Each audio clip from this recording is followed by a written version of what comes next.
Boa tarde a todas e todas. Todos me ouvem bem? Então, eu gostaria de cumprimentar o professor Aloísio, nosso magnífico reitor, o professor Roberto, diretor do Instituto de Matemática e Estatística e coordenador também do CCD, na pessoa da professora Bárbara Valério, eu quero cumprimentar todas as pessoas, todos os membros da comunidade do IME, dizer para vocês que recebi com muita alegria o convite para fazer essa abertura, essa fala inicial, esta conversa com vocês acerca de um tema que posso dizer para vocês que tanto na gestão anterior, a qual o professor Aloísio já se referiu, que nós tivemos, na minha opinião, o prazer de trabalhar lado a lado, vem nos incomodando bastante, mas é um incômodo positivo, um incômodo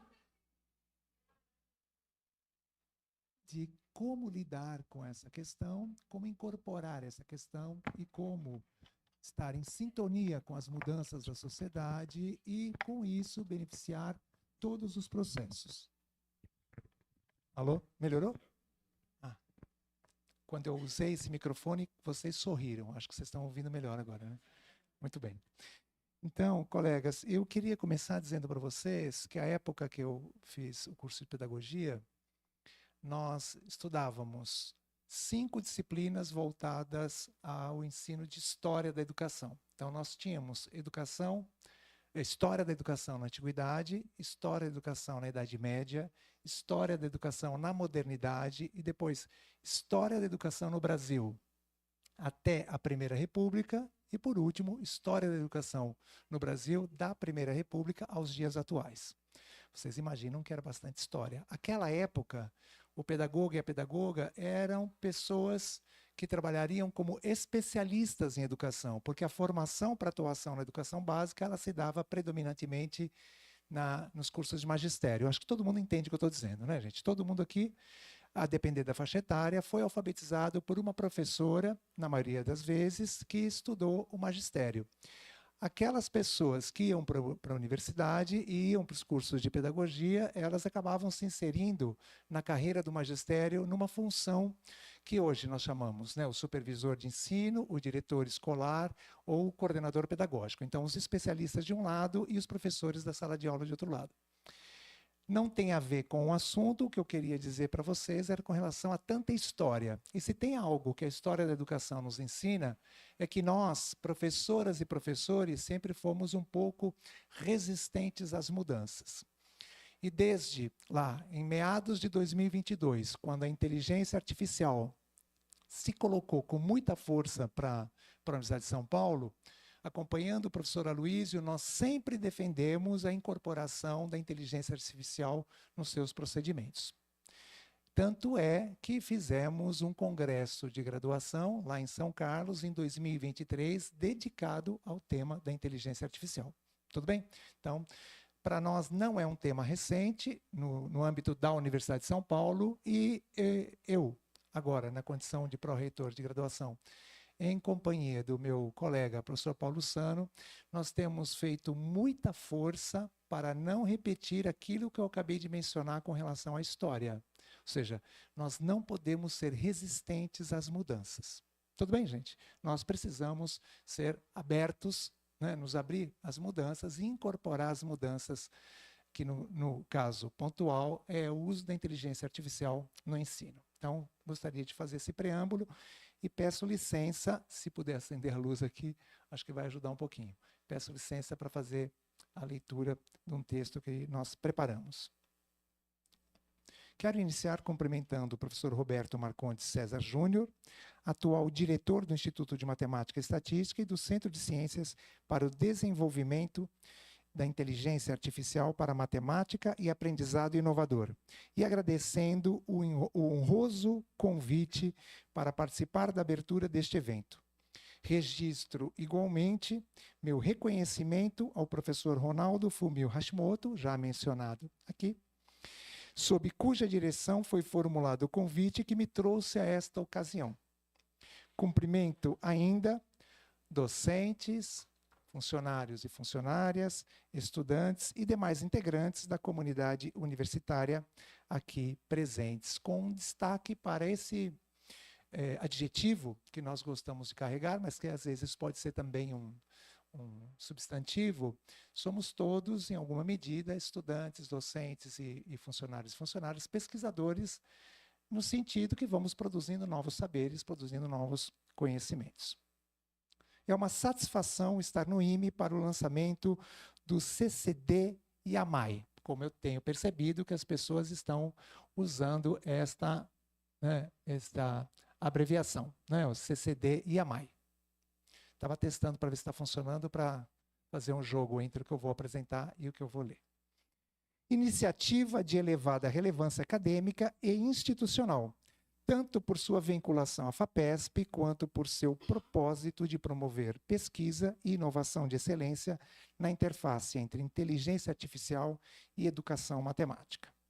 Trata-se, sem dúvida, de um empreendimento que projeta questões estratégicas para a universidade e, de modo muito particular, para o presente e o futuro da formação em nível de graduação. Agradeço com distinção a generosa liberdade que me foi concedida para definir o recorte desta exposição, uma vez que o próprio convite sugeria a política da USP sobre inteligência artificial para a graduação ou outro tema correlato de minha escolha. Tomei essa abertura como gesto de confiança intelectual e institucional. Por isso, optei por concentrar minha fala no ensino de graduação e nos desafios pedagógicos, éticos e curriculares suscitados pela inteligência artificial.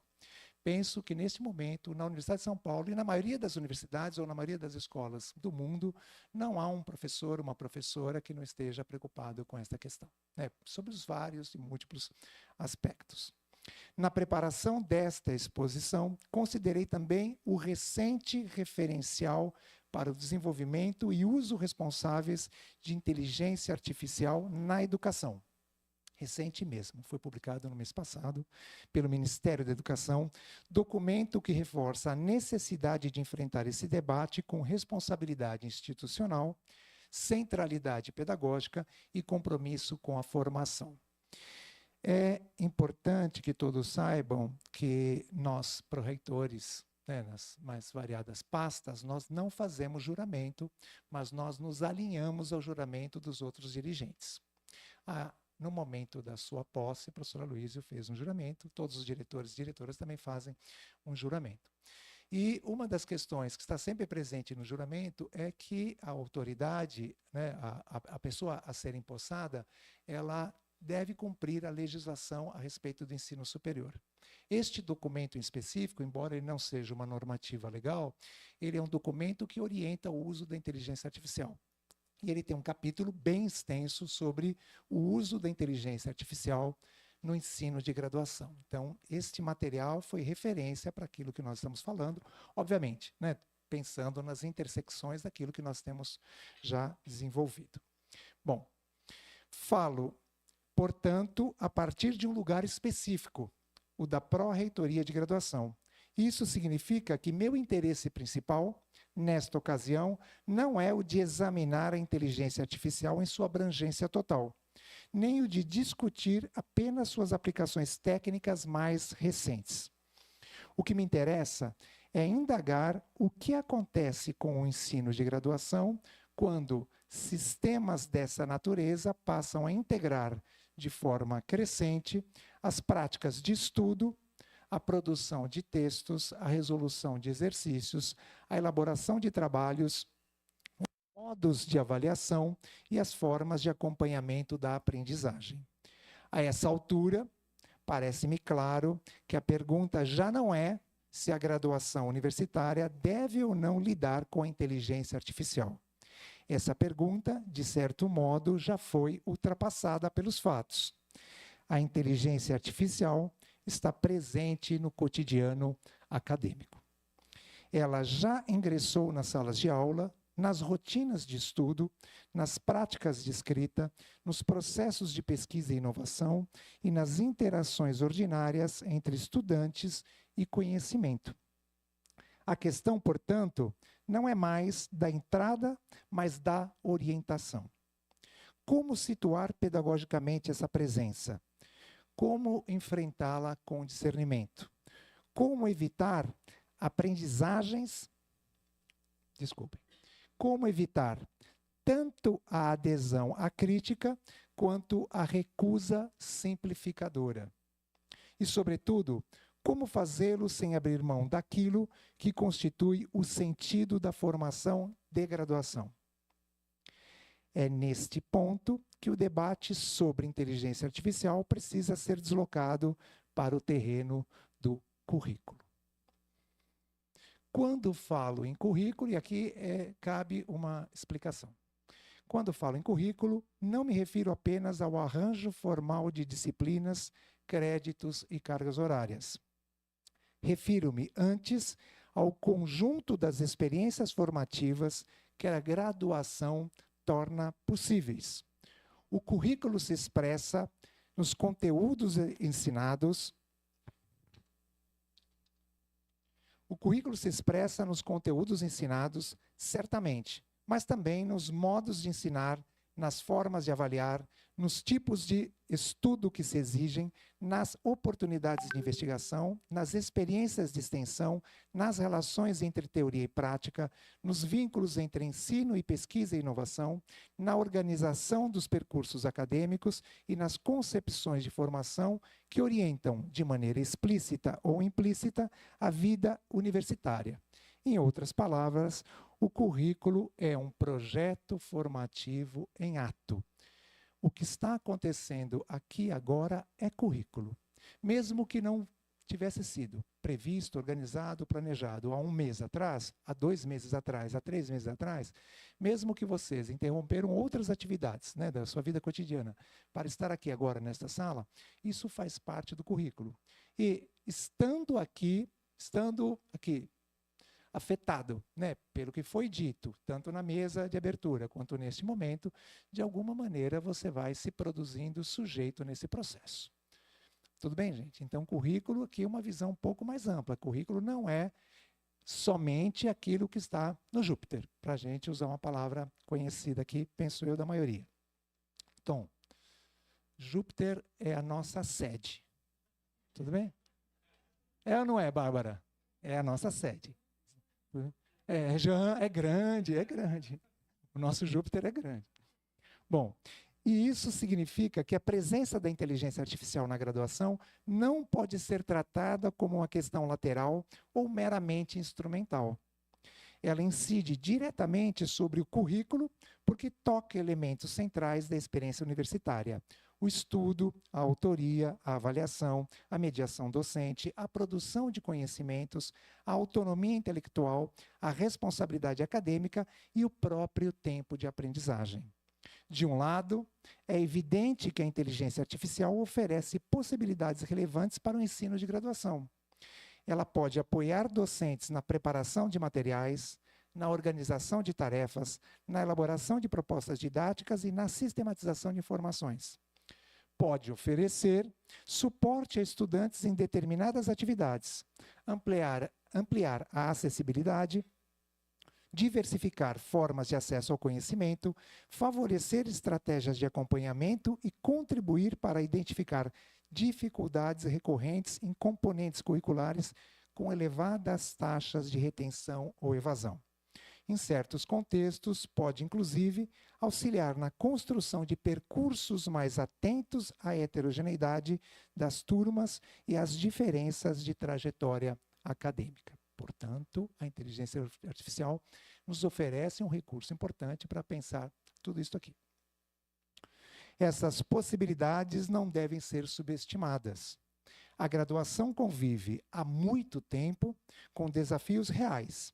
Turmas numerosas, percursos fragmentados, dificuldades de permanência, defasagens acumuladas, sobrecarga docente, necessidade de ampliar acompanhamento acadêmico e urgência de tomar os processos formativos mais sensíveis à diversidade de situações estudantis, tornar esses processos mais sensíveis. É compreensível, portanto, que a inteligência artificial apareça, para muitos, como promessa de apoio, racionalização e resposta mais rápida a problemas que já conhecemos. Mas é precisamente isso que o discernimento se torna mais necessário. Mas é precisamente por isso que o discernimento se torna ainda mais necessário. Porque toda promessa de eficiência educacional precisa ser confrontada com uma pergunta anterior. Eficiência para quê? Para acelerar que tipo de processo? Para produzir que tipo de aprendizagem? Para formar que tipo de estudante? Para sustentar que concepção de graduação? Então, estamos pensando sempre em melhorar, melhorar, melhorar, mas às vezes nos esquecemos de refletir sobre tudo isso, que na verdade é muito mais importante do que só a melhora do processo. Essas me parecem ser perguntas essenciais. Nem toda melhoria educacional corresponde automaticamente a um avanço formativo. Nem toda simplificação favorece a aprendizagem. Nem toda rapidez é pedagogicamente desejável.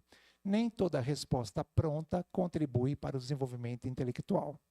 E agora nós vamos tentar desenvolver um pouquinho esse raciocínio. A graduação não existe apenas para transmitir informação de maneira mais rápida.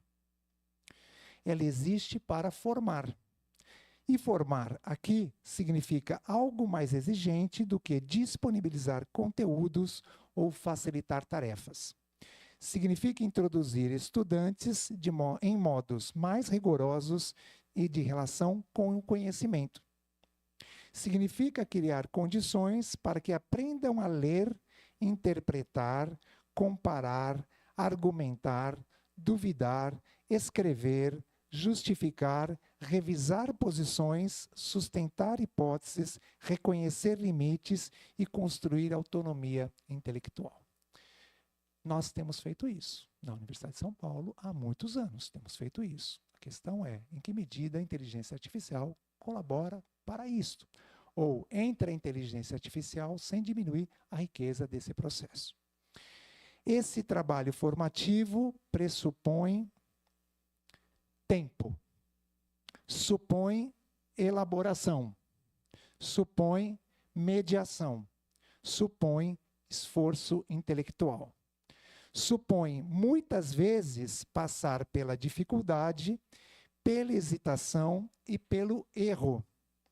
E é justamente aí que a inteligência artificial introduz um desafio pedagógico de grande magnitude. Na medida em que a inteligência artificial alivia todas essas dificuldades, ela, ao mesmo tempo, não contribui para constituí-las. Estão entendendo o raciocínio, gente? Ou seja, a aprendizagem, vou traduzir em outras palavras, né? A aprendizagem ela é dolorida, porque ela implica na revisão de uma posição anterior que eu já tinha, quando eu me deparei com aquela ideia, com aquele texto, com aquele exercício, com aquela tarefa.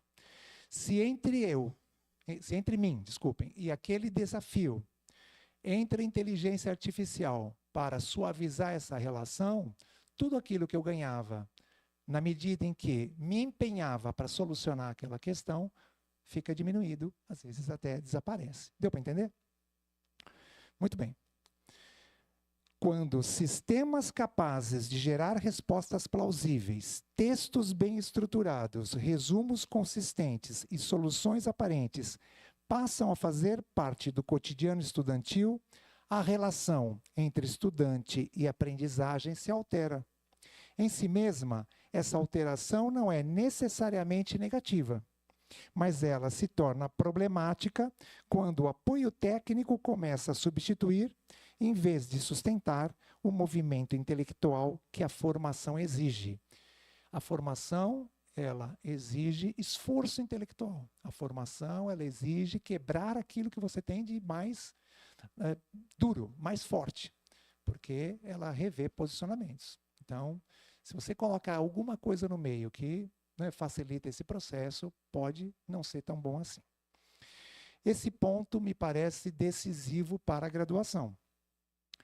Se uma estudante ou um estudante deixa de enfrentar um problema para apenas solicitar a solução, se deixa de organizar o raciocínio para apenas requerer um texto pronto, se deixa de construir uma síntese para apenas aceitar a formulação oferecida pela máquina, se deixa de revisar criticamente o próprio argumento para apenas escolher a resposta mais convincente entre aquelas geradas por um sistema, o que se enfraquece não é apenas o desempenho em uma atividade específica. O que se enfraquece é o próprio processo formativo que aquela atividade deveria desencadear. E eu estou usando a palavra aqui, atividade, de propósito.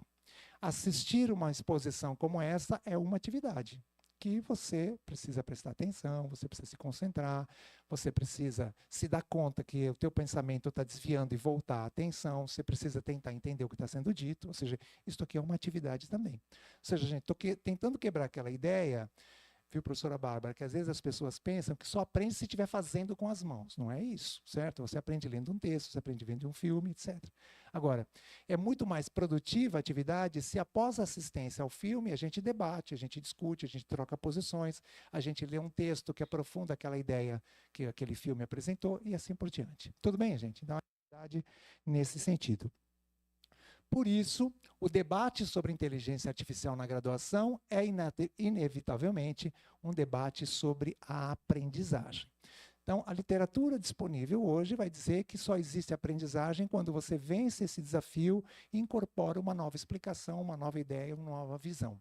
Então, se você usa artifícios que te poupam dessa quebra de posicionamento, você sai da experiência que deveria ser pedagógica da mesma maneira que entrou. Aprender na universidade não é apenas chegar a uma resposta correta, é construir uma relação com o conhecimento, é desenvolver capacidade de análise, interpretação e julgamento. É ser capaz de explicar caminhos, justificar escolhas, reconhecer pressupostos, mobilizar conceitos com propriedade e responder pelo que se afirma. Quando a tecnologia encurta excessivamente esse percurso, o risco não é apenas o da cola sofisticada ou plágio renovado. O risco mais profundo é o da erosão silenciosa da aprendizagem como processo de elaboração intelectual. É por isso que a inteligência artificial recoloca com especial força a questão da avaliação. E aí, né, professora Luísio, mais de 1000 vezes a gente ouviu essa discussão. Bom, mas e agora? E a avaliação? Bom, e se eles usarem a avaliação? O grande problema se tornou, né, nos últimos tempos aí, se os alunos usam inteligência artificial para resolver a nossa lista de exercícios, para entregar um texto, etc.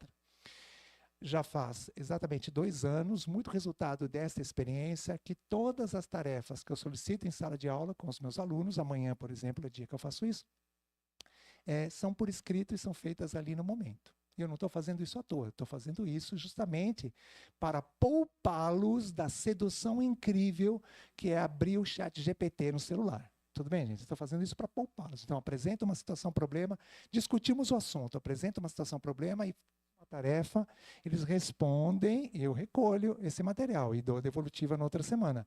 Mas o tempo inteiro nesse exercício, gente, porque é uma maneira de recuperar alguma coisa, né, que ficou no passado, que é escrever. Escrever, certo? Escrever usando as mãos, né, e não teclando, digitando com os polegares, mas para provocar esse momento de afastamento, né, desse recurso, digamos assim. Tá?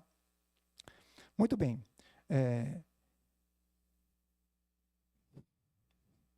Talvez uma das consequências mais imediatas de sua presença da inteligência artificial na avaliação seja justamente a de tornar visíveis as fragilidades de certos formatos avaliativos que vínhamos naturalizando. Se as tarefas que propomos podem ser executadas total ou parcialmente por sistemas automatizados, então somos obrigados a perguntar se elas estavam, de fato, captando aquilo que desejávamos avaliar. A questão, portanto, não se reduz a detectar o uso de inteligência artificial. A questão mais profunda é repensar o que conta como evidência de aprendizagem na graduação. Não por acaso, o último conselho de graduação, o último congresso de graduação, aproveito para fazer aqui uma divulgação, dia 1, 2 e 3 Gostou, Luciano? Dia 1, 2 e 3 de julho, teremos mais um congresso de graduação. Estão todas e todos convidados, com, né, um espaço reservado para a discussão dessas questões que vocês consideram importantes. Não por acaso, o congresso de graduação do ano passado se dedicou à avaliação na graduação, porque esse novo ingrediente, né, do uso da inteligência artificial ou dos sistemas de maneira geral, torna ainda mais desafiador. Avaliar não pode significar apenas recolher produtos finais. Avaliar precisa voltar a significar acompanhamento de processos, observação de percursos, explicitação de raciocínios, defesa de argumentos, análise de escolhas, elaboração de versões, capacidades de sustentar posições diante de interlocução crítica. Isso nos obriga a revisar práticas e ampliar repertórios. Talvez precisemos recorrer mais a avaliações orais, bancas, arguições, apresentações comentadas, produções processuais, escritas acompanhadas, projetos desenvolvidos em etapas, portfólios reflexivos e atividades que articulem interpretação, posicionamento e responsabilidade intelectual. Eu estou pensando, viu, Mário? Estou pensando assim, que quando eu comecei esta parte, dizendo assim, bancas, arguições, apresentações comentadas, as pessoas pensaram, agora, por isso que o Marcos começou a falar de história na antiguidade, história da educação na Idade Média, eram esses os processos de avaliação. Tudo bem, gente? Eram esses. Ou seja, por que o professor aqui está dizendo, olha, vamos retomar estas coisas? Porque se nós pensamos que avaliar é receber dos estudantes listas prontas, tarefas escritas, por e-mail, etc., gente, nós estamos convidando a esse processo. Tá? Não porque devamos abandonar de toda a forma tradicional de avaliação, mas porque a graduação precisa diversificar seus modos de verificar a aprendizagem em um contexto no qual a simples entrega de um texto ou de uma resposta já não pode ser tomada automaticamente como evidência suficiente de autoria, compreensão e apropriação conceitual. Então, a época que nós entregávamos os textos escritos à mão, naquelas folhas que tinham até o logotipo da USP, acho que vocês lembram, né? Aquelas folhas de papel maço que estavam escritas, né? Universidade de São Paulo. Naquela época, gente, era quase evidente que aquele material que lá estava era resultado de uma análise, de uma discussão, de uma síntese, de uma compilação de ideias, que aquele estudante, aquela estudante, autor ou autora do processo, registrava. Ou seja, naquele momento, na ausência da tecnologia que hoje nós dispomos, naquele momento parecia uma evidência concreta de um processo. Então, se o professor comparasse, por exemplo, uma atividade que ele fez há 3 meses atrás, com uma atividade que ele fez, né, 2 meses depois, uma atividade que ele fez 1 mês antes de entregar essa atividade final, ele se dá conta desse processo. Agora, isso já não é possível. Então, a avaliação não é entrega de atividades. Bom, essa revisão que eu acabei de mencionar, ela é pedagógica, mas ela também é curricular. Ela exige que os cursos voltem a discutir com mais clareza o que efetivamente querem formar. Exige maior explicitação dos objetivos de aprendizagem. Exige coerência entre finalidades formativas e estratégias avaliativas. Exige articulação entre componentes curriculares. Exige menos improviso e mais intencionalidade pedagógica. E aqui aparece um segundo ponto que me parece central. A inteligência artificial recoloca a docência no centro do debate. Então, para aqueles e aquelas que ficaram até este momento e pensavam que o Marcos estava aqui apenas criticando a inteligência artificial, agora eu estou fazendo uma inflexão. Estou dizendo, não. Na verdade, gente, a nossa posição é que a inteligência artificial fortalece a docência como docência, e não apenas como alguém que vai receber aquelas atividades, ou que entende que a docência é transmitir as atividades que precisam ser realizadas. Entendemos isso? Tá? Muito bem. A meu ver, um dos equívocos mais recorrentes neste campo é imaginar que a principal questão esteja nas ferramentas. Não está.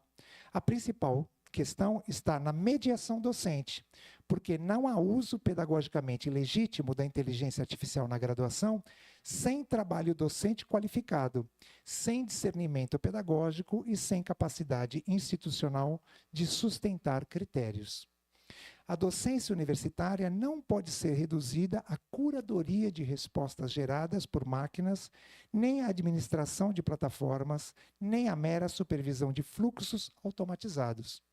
A docência continua sendo trabalho intelectual, público e responsável.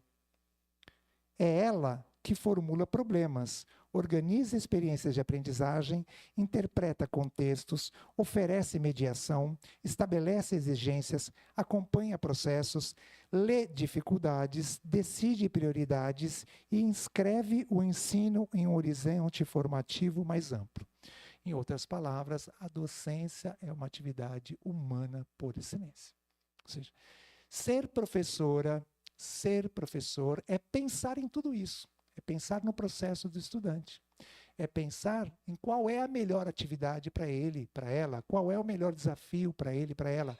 É revisitar tudo isso depois que a experiência acontece. O professor, a professora, depois que a aula termina, fica pensando naquilo que aconteceu.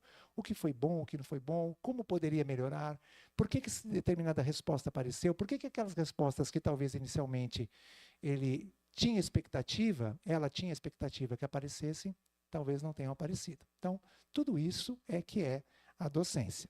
Por essa razão, a discussão sobre inteligência artificial na graduação precisa ser também uma discussão sobre formação docente. E aí, gente, vocês estão olhando para as pessoas certas, para o professor Aloysio, que é o reitor da Universidade de São Paulo, e para o professor Marcos, que nesse momento ocupa a função de pró-reitor de graduação. E para todos os nossos amigos e amigas, presidentes de comissão de graduação, presidente de comissão de pós-graduação, presidentes de comissão de cultura e extensão, de inclusão e pertencimento, de pesquisa e inovação, para aquelas pessoas que precisam fazer, né, o possível para tornar estes saberes, estes conhecimentos, estes processos acessíveis para todos os docentes e para todas as professoras.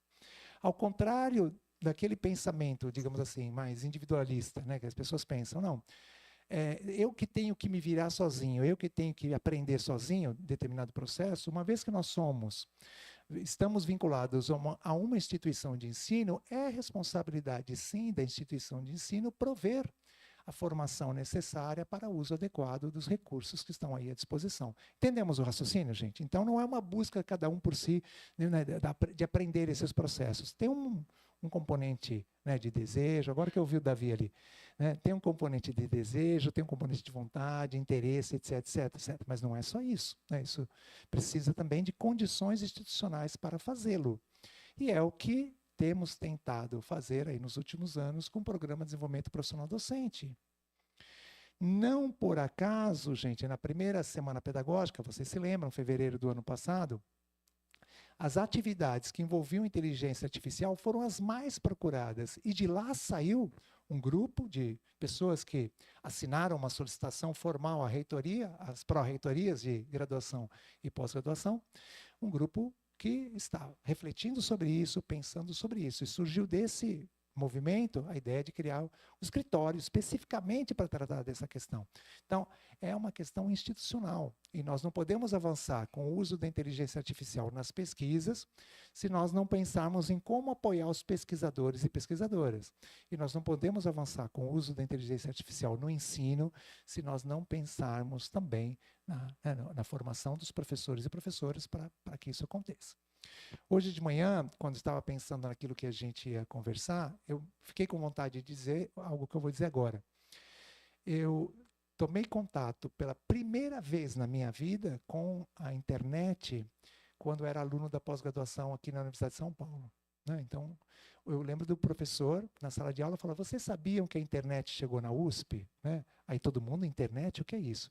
Você, www, nossa, o que é isso? Né? Gente, era uma internet de escada, era bem estranha, né? Era uma coisa, eram poucos sites. E aí um dia ele nos levou lá à biblioteca, que já tinha uma conexão, a antiga sala para o aluno lá da Faculdade de Educação. E aí todo mundo ficou olhando, nossa, que curioso, nossa, que interessante. Então, ainda bem, né? Ou seja, estando na universidade naquele momento, você conseguiu acessar. Isso mostra o papel da universidade também na disseminação desse conhecimento. É que no levantamento que nós fizemos este ano, vou fazer um parênteses. No levantamento que nós fizemos neste ano dos ingressantes, gente, 90% dos ingressantes no vestibular neste ano nasceram em 2007 ou 2008. Para pensar, é chocante, não é? Obrigado. Ou seja, gente, para pensar. Todas essas pessoas, 90% dos ingressantes, né, e os outros que devem ter nascido em 2009, 2010, obrigado. Não, digo 2006, 2005, obrigado, Mar. Todas essas pessoas, quando nasceram, já existia smartphone. E eu acabei de dizer para vocês que eles têm aula com um professor, com uma professora, né, professores e professoras que foram tomar contato com a internet quando estavam na pós-graduação. Perceberam a distância? Né, então, da internet no bolso, a internet, né, ali, você tinha que marcar horário para usar. Né, e eu lembro quando o Dédalus, lembram do Dédalus? Né? Quando o Dédalus migra, porque era procurar ali, né, nas gavetinhas. Né? Eu estou falando do sistema da biblioteca. Né? Ou seja, quando o Dédalus migra para a internet e a gente consegue consultar, né, o acervo da biblioteca, da sua unidade, da sua casa, é uma maravilha.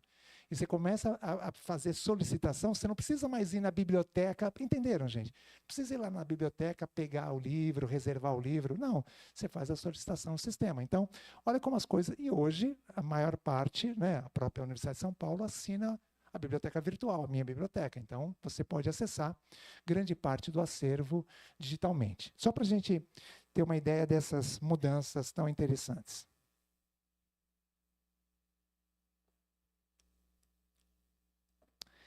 Não haverá integração responsável dessas tecnologias se professoras e professores forem simplesmente pressionados a adaptar-se rapidamente ou incorporar dispositivos sem tempo, sem debate e sem condições de reflexão. Formação aqui não significa apenas aprender a operar ferramentas. Significa discutir seus pressupostos, seus limites, seus efeitos sobre o ensino, sobre avaliação, sobre autoria, sobre a integridade acadêmica, sobre a equidade e sobre a organização curricular.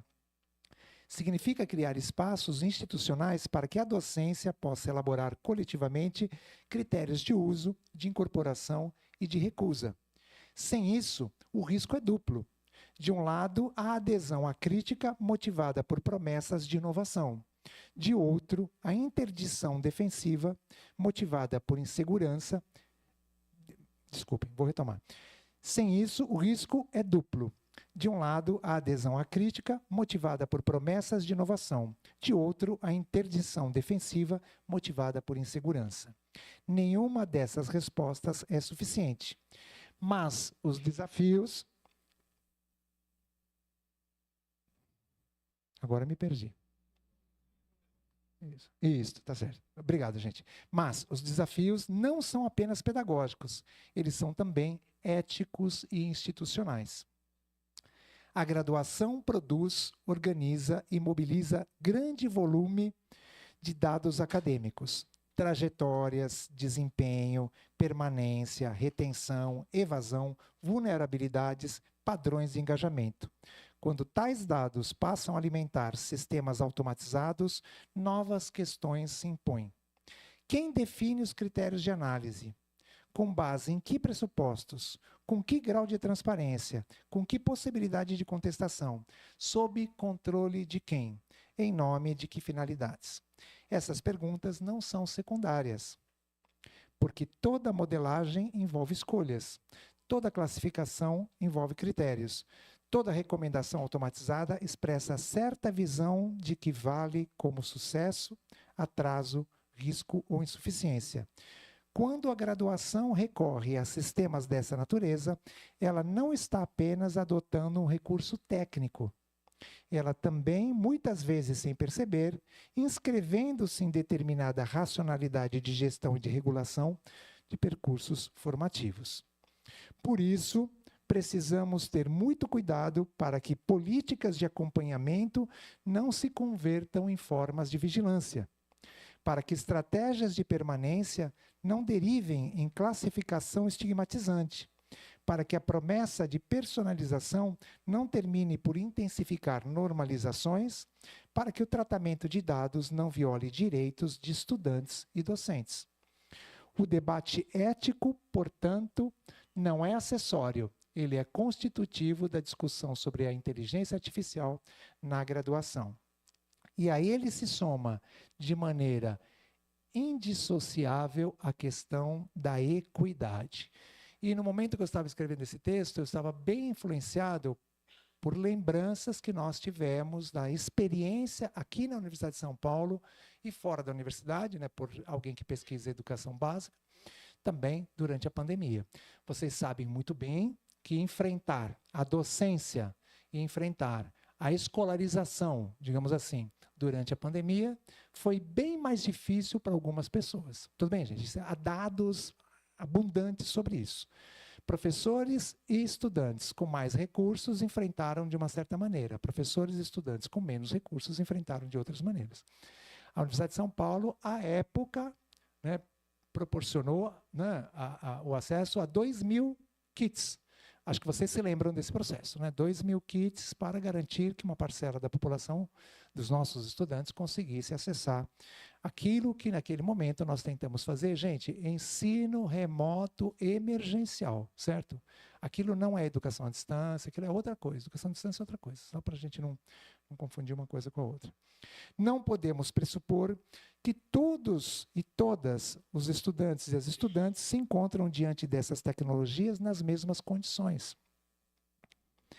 Há diferenças de acesso, de infraestrutura, de repertório, de familiaridade técnica, de apoio institucional e de condições materiais de estudo.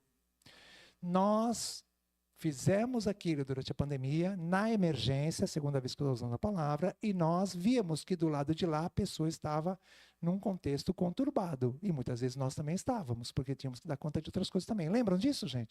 Não dá para esquecer. Tudo bem? Só para a gente ter sempre em mente. Então, quando nós dizemos assim, vamos trabalhar com a inteligência artificial, tá, mas quais são as condições efetivas de garantir que todo mundo possa da mesma maneira, ou que todo mundo tenha, pelo menos, as condições mais básicas? Bom, por isso, por isso, a graduação precisa pensar a inteligência artificial não apenas como inovação, mas como questão de justiça educacional. Chego, então, a uma consideração que me parece especialmente importante para uma pró-reitoria de graduação. A inteligência artificial não pode ser tratada como tema de decisão individual apenas. Ela exige resposta institucional. O uso de inteligência artificial no ensino de graduação não deve depender apenas da prudência isolada de cada docente, nem do bom senso eventual de cada estudante. É necessário que a instituição defina princípios, critérios e orientações. A universidade precisa explicitar expectativas de integridade acadêmica, estabelecer parâmetros para o uso pedagógico dessas ferramentas, revisar normativas, orientar unidades, apoiar docentes, dialogar com estudantes e criar instâncias permanentes de reflexão e acompanhamento. Por isso que o documento que eu citei, ele é importante. Ou seja, qual é a posição oficial do Ministério da Educação neste momento sobre este assunto, certo? Ou seja, nós não podemos sair inventando do nada e também não pode ser um Deus nos acuda e cada um, né, que se vire do jeito que puder, certo? Ou seja, a gente precisa de uma orientação, de um norte, de uma série de princípios, pelo menos. Essas orientações, contudo, não devem assumir feição meramente repressiva. Não se trata de instaurar uma cultura de suspeita generalizada. Trata-se, isto sim, de afirmar princípios públicos e acadêmicos diante de uma transformação em curso. Trata-se de dizer com clareza o que a universidade considera uso legítimo, uso inadequado, uso problemático e uso que requer explicitação metodológica. Trata-se de construir cultura institucional capaz de distinguir apoio de substituição, mediação de terceirização, experimentação responsável de automatização acrítica. Se quisermos responder a esse quadro com responsabilidade, a graduação precisa atuar de maneira articulada em pelo menos 5 frentes. Então, professor Roberto, estou aqui caminhando para aquelas posições, né? Ou seja, qual é a política da Pró-Reitoria de Graduação para este assunto? A primeira delas é a formação docente. Eu acabei de ver o professor Fábio lá. Contamos com vocês todos envolvidos no assunto, etc. O professor Fábio tem sido um interlocutor muito importante nesse processo. E aqui é importante afastar, desde logo, uma compreensão empobrecida do problema. Gente, desculpem, formar professor não é instrumentalizar o professor. Tudo bem? Não é falar, olha, aprendi isso, aprendi isso, aprendi isso. Isso é importante, mas não é só isso que é formar o professor, formar a professora. Tá? Não se trata apenas de oferecer oficinas rápidas sobre plataformas ou tutoriais de uso instrumental. Tudo bem? A formação de que necessitamos é de outra ordem. Vocês viram que eu coloquei na primeira pessoa do plural. Também. Tá? A formação de que necessitamos é de outra ordem. Uma formação que permita aos docentes e às docentes compreenderem os pressupostos pedagógicos, éticos, curriculares e epistemológicos implicados na incorporação da inteligência artificial ao ensino de graduação. Isso significa discutir não apenas o que as ferramentas fazem, mas o que elas produzem sobre a relação entre estudante e conhecimento, sobre o lugar da mediação docente, sobre os critérios de avaliação, sobre a autoria acadêmica, sobre a confiabilidade das informações geradas, sobre os riscos de automação excessiva e sobre os efeitos desiguais que essas tecnologias podem ter em contextos marcados por distintas condições de acesso e permanência. Em outras palavras, formar docentes para esse novo cenário significa criar condições para que possam julgar pedagogicamente e não apenas operar tecnicamente. Significa fortalecer sua capacidade de decidir quando usar, como usar, para que usar e, sobretudo, quando não usar. Sem esse investimento, corremos o risco de deslocar a docência de seu lugar de mediação intelectual e pedagógica para uma posição secundária, reativa e subordinada à lógica dos dispositivos. A segunda frente é a revisão das práticas avaliativas. Talvez seja aqui que o impacto da inteligência artificial se torne mais visível e, ao mesmo tempo, mais desafiador para a graduação. Durante muito tempo, naturalizamos formas de avaliação baseadas na entrega de produtos finais. Ou seja, estou retomando o que já foi dito. Textos, exercícios, relatórios, respostas, trabalhos. Como se esses produtos fossem, por si mesmos, evidência suficiente de aprendizagem. A presença de sistemas capazes de produzir textos plausíveis, organizar argumentos, sintetizar referências e resolver problemas em poucos segundos torna essa equivalência profundamente instável. Isso nos obriga a recolocar a avaliação em um patamar mais exigente. Avaliar, na graduação, precisa voltar a significar acompanhar processos, observar percursos, interrogar escolhas, exigir justificação, promover reelaboração, solicitar explicitação de caminhos, analisar como o estudante chegou àquilo que apresenta. Isso implica diversificar os regimes de avaliação, ampliar espaços de interlocução, valorizar atividades em que a elaboração intelectual do estudante se torne mais evidente e recuperar a densidade formativa da avaliação, que não pode ser reduzida à verificação mecânica de produtos entregues.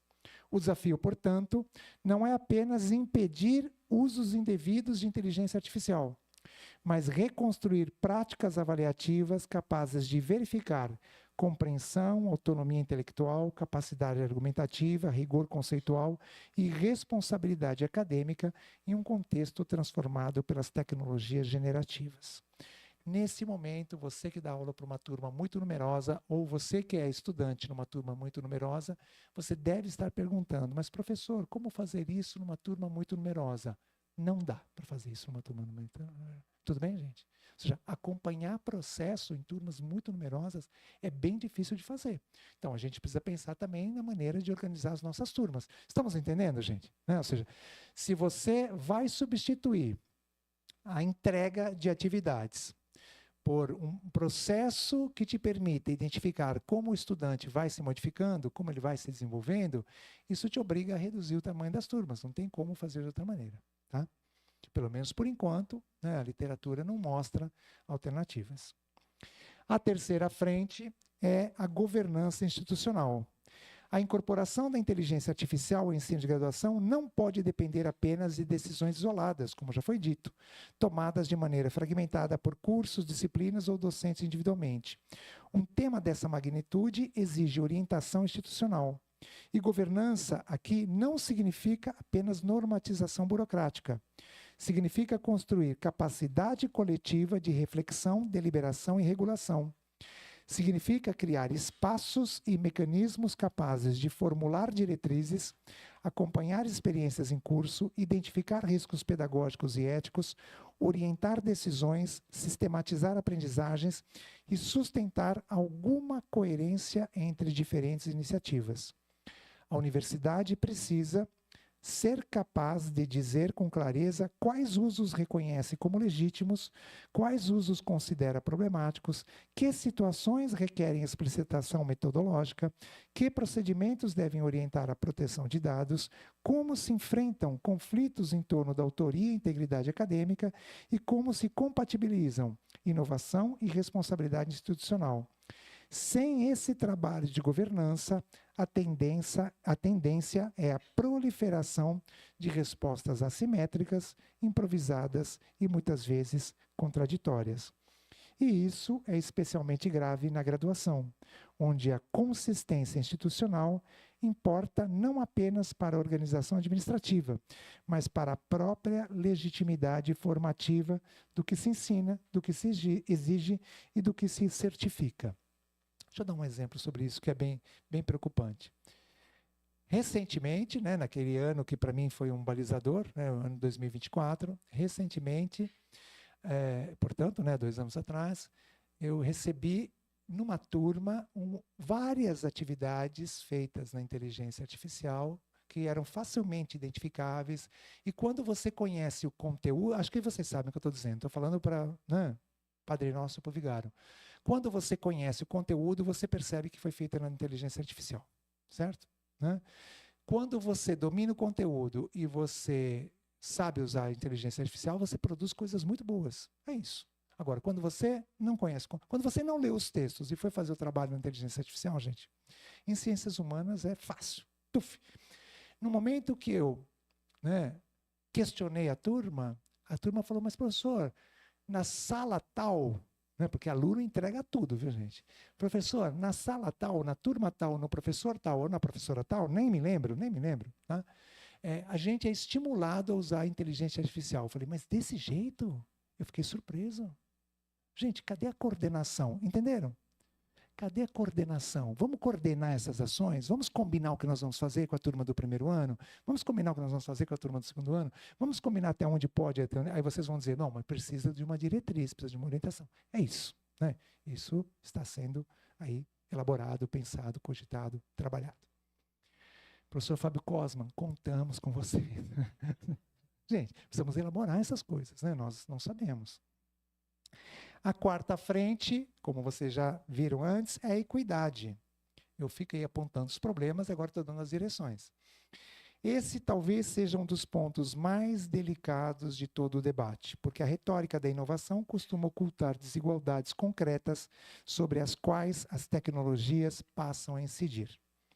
Não podemos pressupor que todas estudantes tenham o mesmo acesso à conectividade, aos equipamentos, às versões pagas ou mais robustas dos sistemas, ao repertório técnico necessário para explorar criticamente esses recursos, ou mesmo às condições materiais e simbólicas de uso.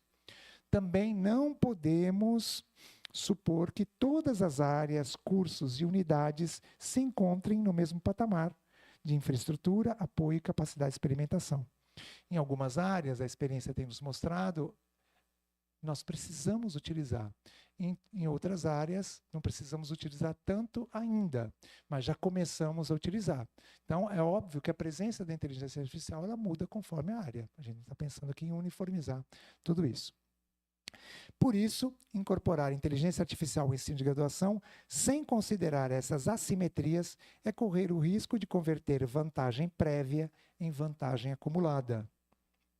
O que se apresenta como inovação não pode tornar-se novo mecanismo de diferenciação entre estudantes, entre cursos e entre trajetórias acadêmicas. Pensar a inteligência artificial a partir da equidade implica, portanto, perguntar continuamente quem se beneficia, quem fica para trás, que barreiras novas estão sendo produzidas, que apoios precisam ser criados e que medidas institucionais podem impedir que a tecnologia reforce desigualdades existentes.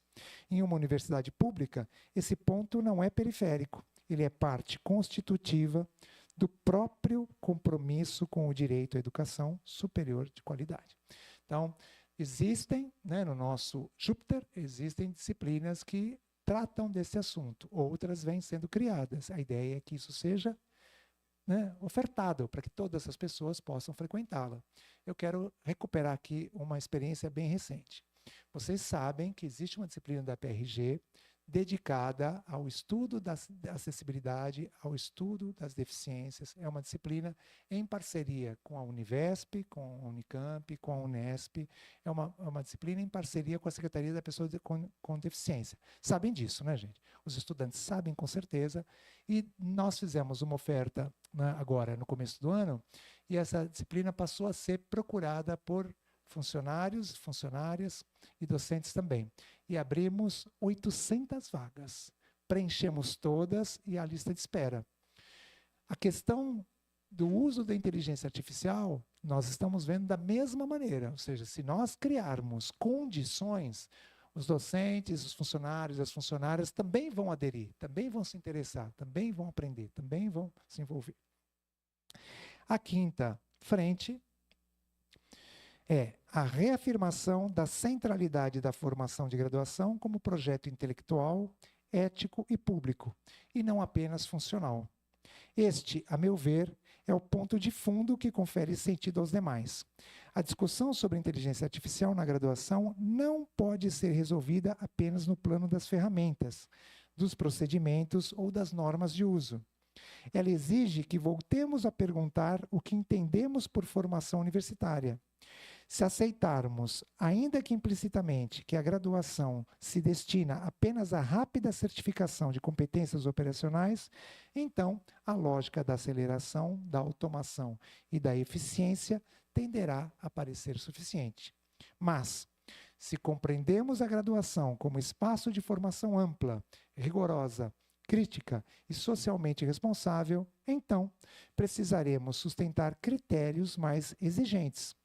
A graduação não pode ser reduzida a treinamento acelerado, nem a mera distribuição de conteúdos, nem a uma lógica de produtividade acadêmica orientada apenas por desempenho e entrega. Ela precisa continuar sendo o espaço em que estudantes aprendem a pensar com rigor, a ler criticamente, a argumentar com consistência, a produzir conhecimento, a situar-se diante dos problemas complexos e a responder publicamente por aquilo que afirmam. É isso que está em jogo quando discutimos o lugar da inteligência artificial no ensino de graduação. A questão não é apenas como incorporar uma tecnologia nova, mas como fazê-lo sem empobrecer a experiência formativa, sem fragilizar a mediação docente e sem renunciar àquilo que faz da universidade um espaço singular de formação intelectual e pública.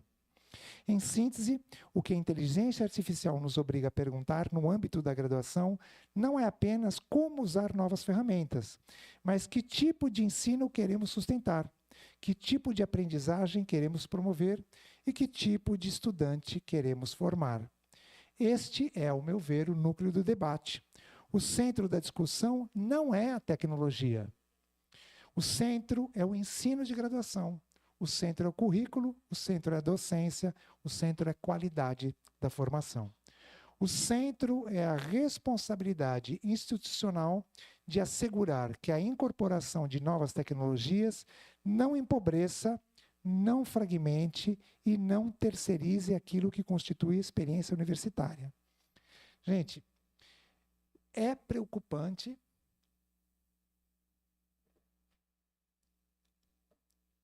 aquilo que eu ouvi recentemente. Vocês já sabem, eu trabalho no curso de Ciências Humanas, né? E, recentemente, eu perguntei para a turma X, perguntei como é que eles leem. Uma estudante me respondeu uma coisa que eu fiquei assim, nossa.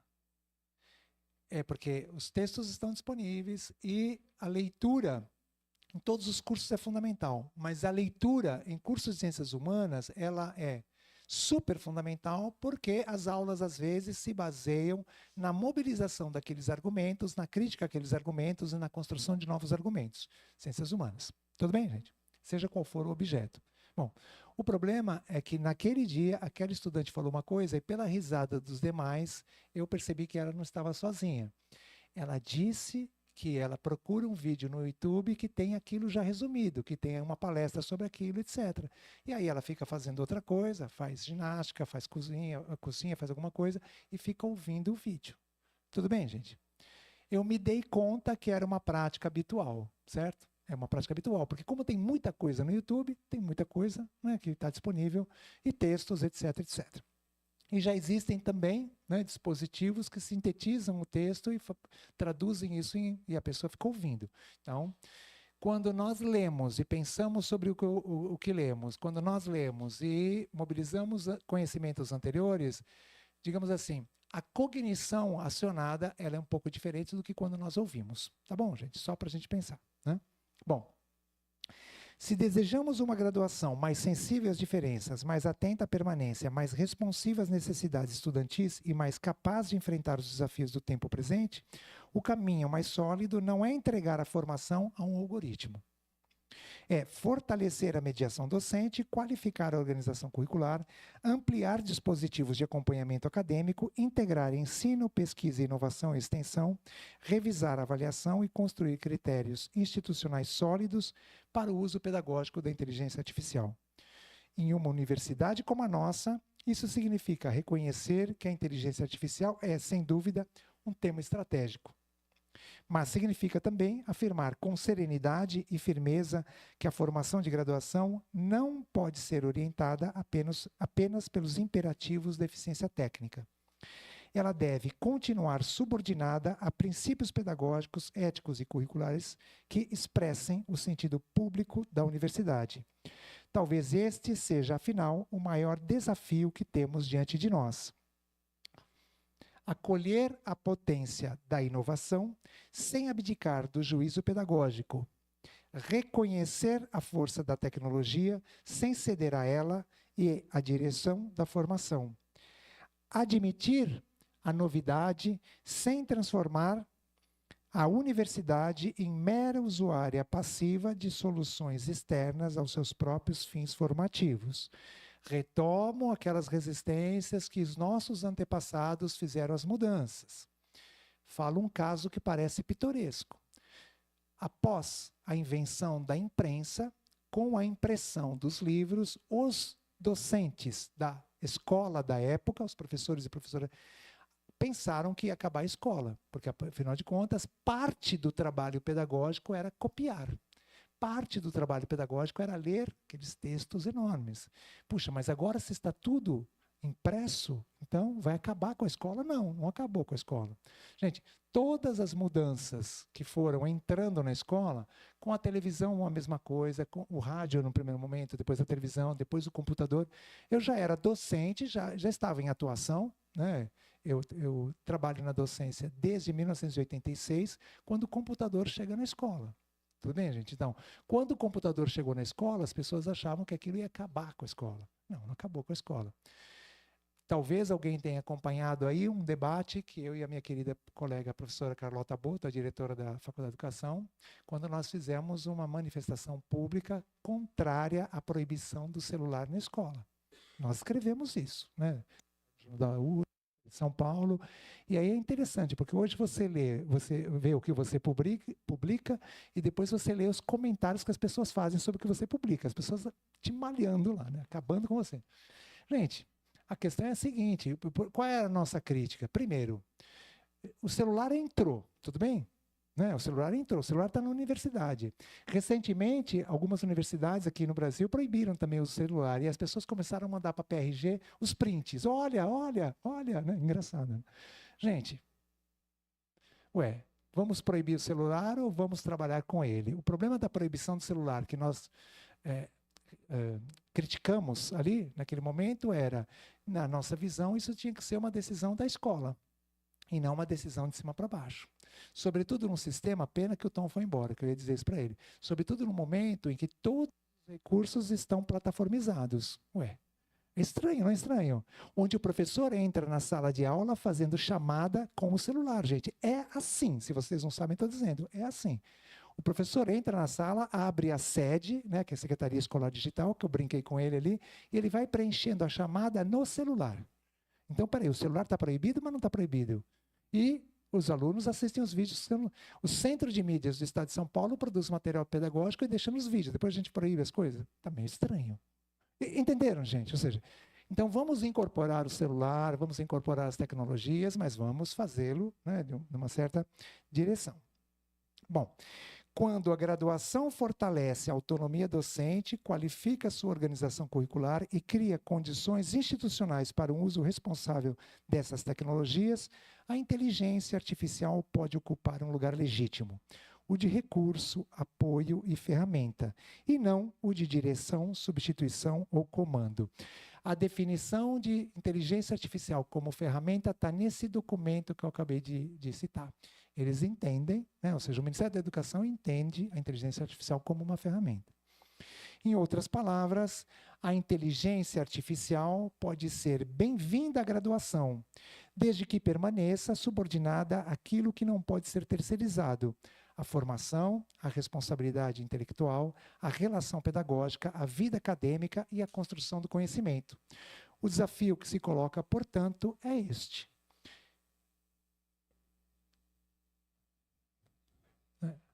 É isso, né? Eu voltei. O desafio que se coloca, portanto, é este: incorporar a potência da tecnologia sem renunciar à centralidade pedagógica, ética e curricular que deve orientar o ensino de graduação. Agradeço muitíssimo a paciência de vocês. Quero dizer para vocês que o convite era para 1 hora e eu tentei, né? Olha, né? Não sei, ultrapassei? Não, fiquei ali, mais ou menos. Gente, muito obrigado, tá? Gostei, pelo menos gostei de fazer o texto, gostei da experiência, me deu um trabalho imenso, mas é um prazer também, é um prazer fazer. E contar para vocês, acho que todo mundo aqui já ouviu falar em Jean Piaget. Não ouviram falar em Jean Piaget? Um epistemólogo, uma pessoa sensacional. Falar um segundo dele. O Jean Piaget, ele teve, ao longo da sua vida, uma produção de conhecimentos e de pesquisa na Universidade de Genebra, que é aceita e reconhecidíssima na área da educação, pelo menos até início do século XXI. E o Jean Piaget, ele recebeu 76 títulos de doutor honoris causa por universidades do mundo inteiro, ou seja, uma pessoa reconhecida. E ele é uma das pessoas cuja obra fundamenta o que depois nós chamamos de construtivismo pedagógico. Tudo bem? Já ouviram falar no construtivismo pedagógico? As aulas do Jean Piaget eram exatamente assim. Ele preparava as aulas, e lia as aulas. Né? Tanto é que muitas obras dele são, na verdade, as aulas que ele registrou. Todo mundo já ouviu falar de Michel Foucault. Não ouviu falar de Michel Foucault? Exatamente assim. As aulas eram os relatos das pesquisas. Né? Então, ele não dava. Mas, professor, quando é que a gente muda na universidade? A partir do movimento de 68, quando começamos a trabalhar em grupos, fazer seminários, pensar nas pedagogias ativas, etc, etc, etc. Então, eu tentei fazer um exercício com vocês assim, olha, também é um exercício intelectual pensar num texto, preparar um texto, organizar um texto, ler o texto, revisar o texto. Na medida em que eu ia lendo, eu também ia pensando, nossa, acho que eu precisava tirar isso aqui, nossa, isso aqui está repetido, nossa, vocês estão fazendo assim, né, que tem que tirar o texto. Então é isso, tudo bem, gente? Ou seja, esse é o exercício intelectual, é isso que a gente precisa fazer. Da educação infantil ao ensino superior, à pós-graduação, é importante o exercício de prestar atenção, é importante o exercício de mexer no computador, é importante o exercício de fazer experiência, é importante o exercício de ir para o laboratório. Ou seja, é essa variedade que vai constituindo e vai promovendo o desenvolvimento das habilidades e o acesso ao conhecimento. Tudo bem? Muito obrigado pela oportunidade, desejo vida longa ao CCD e que vocês sejam aí muito felizes. Muito obrigado, gente.